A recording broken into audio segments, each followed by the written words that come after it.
How does a TikTok streamer turn a horrific carjacking where her brother was fatally shot and her mother was left in critical condition into an opportunity to solicit thousands from her followers? Investigators say that an elderly mother and her two adult children were in their car in a church parking lot when they were attacked by a man with a gun.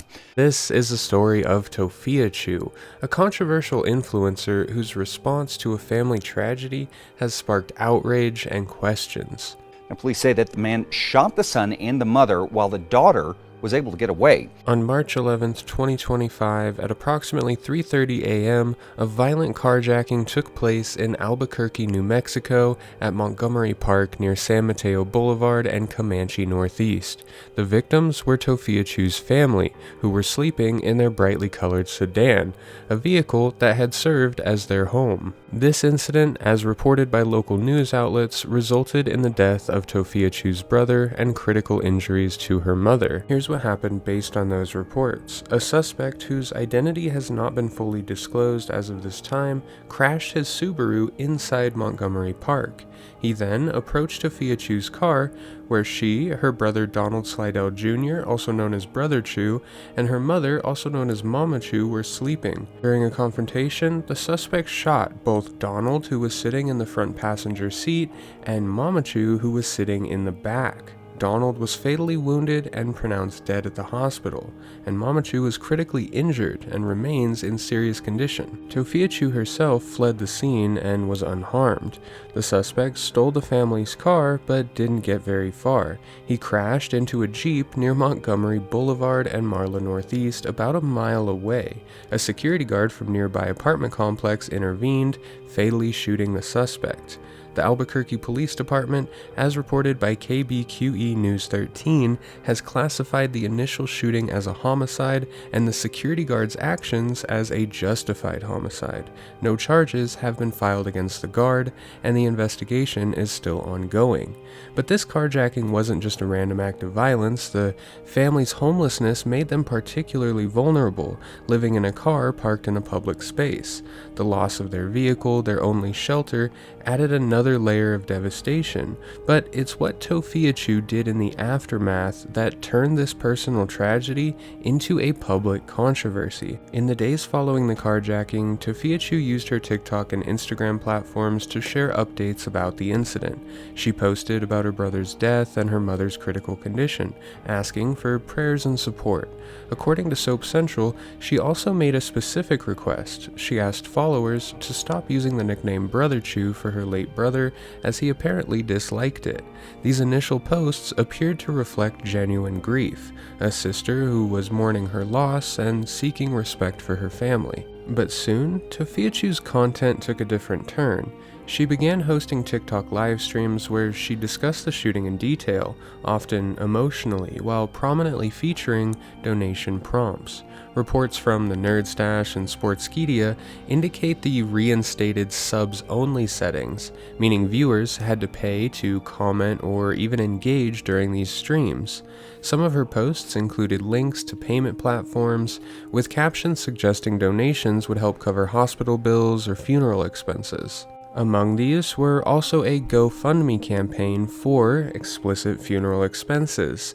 However, when the initial goal of 2,000 was reached, Tophiachu just quietly doubled the goal to 4, and when that one was reached, it was doubled again, and so on and so forth. It seems that no matter how much money Tophiachu was able to raise in this GoFundMe, she only kept upping that goal and kept pushing it on live streams. Now let's be clear, asking for financial support after a tragedy isn't inherently wrong. Hospital bills and funeral costs can be overwhelming, especially for a homeless family that just lost their only means of shelter and transportation. However, Tophiachu's history of financial exploitations have cast her actions in a different light. Her past use of subs-only live streams to allegedly fund motel stays, coupled with misleading claims, suggests a pattern of manipulating her audience for profit. For anyone not familiar with Tophiachu's past exploits, this is an individual who will get on stream saying that her and her family are about to be kicked out of their motel because they can't afford the $600 to $800 a month that it costs to remain there. Mind you, this is a stream that happened after A couple $1,000s was dropped on toys and books at a local Comic-Con event. Just one of many examples of Tophiachu's money management skills, or the lack thereof. It's worth noting that Tophiachu's actions do fit into a broader trend on TikTok, where influencers can monetize live streams through gifts and subscriptions.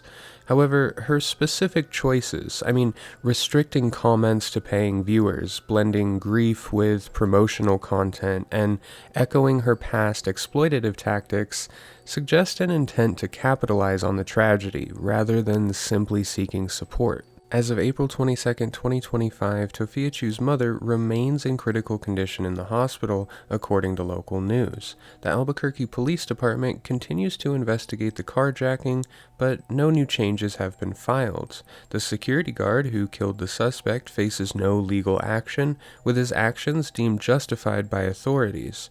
Tophiachu has continued posting on TikTok, though some of her content related to the shooting has reportedly been removed, possibly due to platform guidelines or public criticism. Her future remains uncertain. If her mother recovers, which we all hope she does, questions may arise about how the donations were used.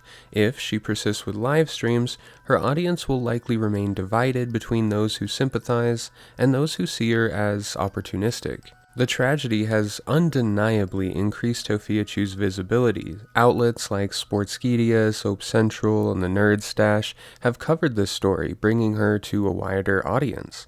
But this attention comes at a cost, reinforcing her reputation as a controversial figure whose actions blur the line between victim and exploiter. Tophiachu's journey from a deadly carjacking to live streams that likely earn her thousands is a troubling case of tragedy meets opportunism. The facts tell a story of a controversial TikToker with a history of manipulation who's used her family's loss to solicit donations, often in ways that echoed her past exploitation, but they also reveal a woman facing real hardship, homelessness, grief, and utter uncertainty. But what does this mean for us as viewers? It's a call to think critically about the influencers we support and the platforms that enable them.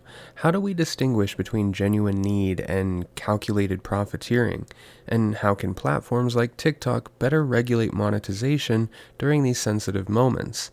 These are questions worth asking. If you found this video insightful or entertaining, give us a thumbs up and subscribe for more deep dives into the stories that are shaping our world. What do you make of Tophiachu's actions? Is she a victim, a profiteer, or just something in between?